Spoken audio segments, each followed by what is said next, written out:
Assalamualaikum warahmatullahi wabarakatuh. Selamat pagi dan salam sejahtera untuk kita semua. Pada kesempatan kali ini, kami akan mempresentasikan hasil demonstrasi kontekstual yang berjudul Rancangan Pembelajaran Praktik Mikro dengan menggunakan desain instruksi model Asur pada rangkaian listrik paralel. Adapun hasil demonstrasi kontekstual ini disusun oleh yang pertama Saudara Krislay Agung Sarmateo SPD dan Saudari Widya SPD. Sebagai informasi umum, modul ini dirancang untuk sekolah SMP Negeri 25 Banjarmasin pada fase D di kelas 9 dengan materi rangkaian listrik paralel. Analisis peserta didik. Analisis peserta didik dapat dilakukan melalui beberapa tahap. Yang pertama, tahap observasi. Observasi dapat dilakukan pada awal siklus pembelajaran yang memuat beberapa aspek. Yang pertama, latar belakang peserta didik. Yang kedua, perkembangan peserta didik. Dan yang ketiga, kesiapan peserta didik. Kemudian, analisis peserta didik dapat dilakukan melalui asesmen diagnostik awal. Asesmen diagnostik awal dapat dilakukan pada awal pertemuan dan pada aspek perkembangan kognitif. Selanjutnya, menetapkan standar dan tujuan pembelajaran melalui capaian pembelajaran pada fase D. Elemen pemahaman IPA pada akhir fase D, peserta didik dapat membuat rangkaian listrik sederhana, memahami kelistrikan untuk menyelesaikan tantangan atau masalah yang dihadapi dalam kehidupan sehari-hari. Kemudian, capaian pembelajaran pada fase D memuat elemen keterampilan proses. Pada akhir fase D, peserta didik mampu mengamati, mempertanyakan dan memprediksi, merencanakan dan melakukan penyelidikan, memproses, menganalisis data dan informasi, mengevaluasi dan refleksi, dan yang terakhir mengkomunikasikan hasil. Selanjutnya, menyusun tujuan pembelajaran berdasarkan capaian pembelajaran di awal. Tujuan pembelajaran yang pertama berdasarkan afektif. Peserta didik dapat mengagumi kebesaran Tuhan yang telah menciptakan dan mengatur alam jagat raya dengan keteraturannya melalui penerapan rangkaian listrik paralel dalam kehidupan sehari-hari. Kemudian, peserta didik dapat bergotong royong, bernalar kritis, kreatif melalui kegiatan proyek bersama. Kemudian, tujuan pembelajaran yang kedua berdasarkan kognitifnya. Peserta didik dapat mengamati dan mempertanyakan fenomena pada rangkaian listrik paralel. Kemudian, peserta didik dapat menganalisis data tentang rangkaian listrik paralel. Dan yang terakhir, peserta didik dapat menghitung hambatan total pengganti pada rangkaian listrik paralel. Selanjutnya, tujuan pembelajaran yang ketiga berdasarkan psikomotorik.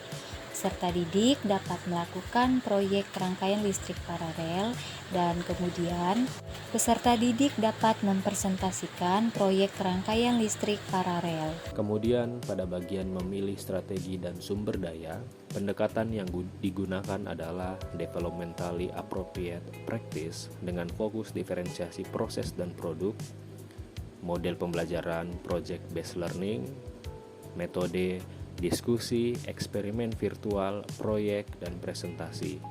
Sarana dan prasarana meliputi pad, kuisis, ruang kelas, papan tulis, laptop, handphone, akses internet, ruang guru, speaker, sumber bacaan, buku teks, dan juga modul ajar.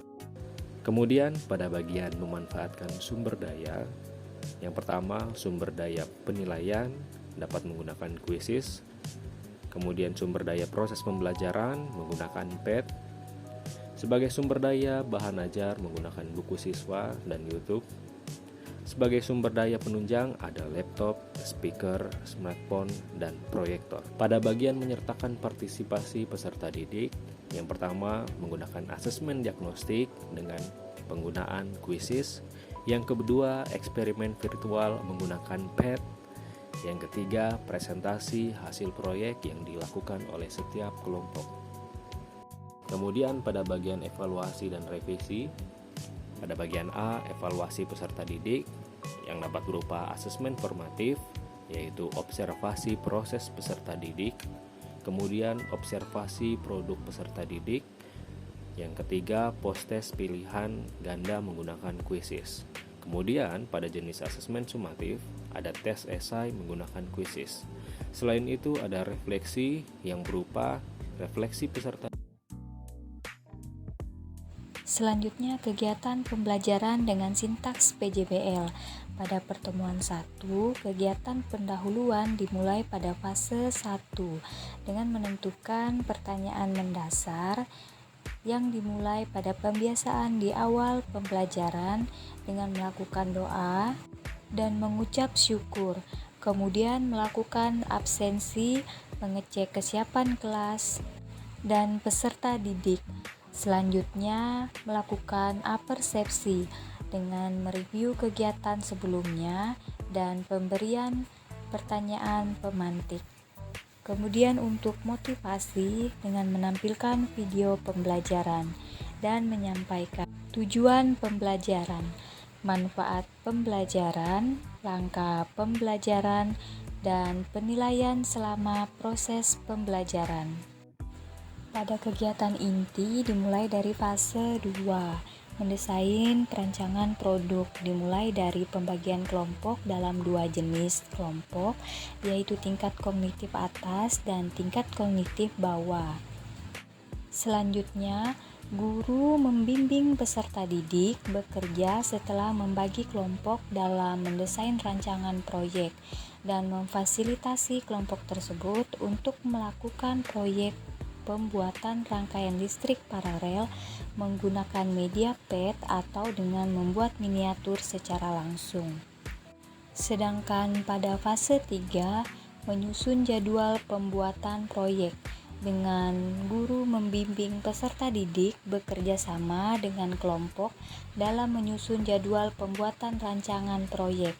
Dan yang terakhir pada fase 4, memonitoring keaktifan siswa dan pengembangan proyek dengan membimbing peserta didik bekerja sama melakukan proyek dan mengarahkan peserta didik membuat video yang menunjukkan hasil proyek untuk diupload ke media sosial peserta didik.